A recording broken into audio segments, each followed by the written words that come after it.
anem a parlar avui també d'altres preocupacions que tenen els llauradors. Esta és una plaga que ha sorgit. Maria Poveda està a Corbera per a parlar amb els llauradors. Maria, conta'ns.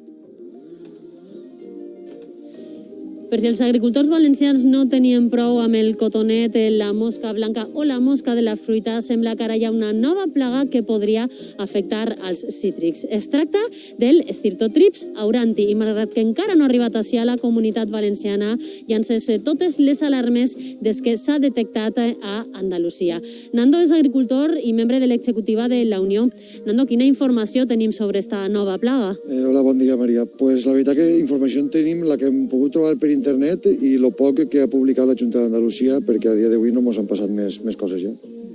Sí que sabem que és una plaga que afecta la fruita principalment, no? Sí, així tenim un trip molt paregut, que és el trip del pessó. Pràcticament no hi ha massa incidència i el que fa és, quan és la taronja menuda, li fa un círcul rodant a lo que és el pessó de la taronja i quan es fa gran es veu ja la taca, la marca d'aquest trip. Este trip, per lo que hem pogut trobar, és molt més agressiu, li fa el mateix circulet, inclús un poc més gran, i quan es fa gran tota la taronja està lletja i és no comercial directament. Des de la Unió demaneu a la Conselleria que donen més informació per saber com actuar. Sí, nosaltres hem anat a la Conselleria d'Agricultura de València i els hem dit que, per favor, que investiguen sobre això, que es fiquen en contacte amb la Junta d'Andalusia i que ens passen més informació sobre com podria afectar això als nostres cultius.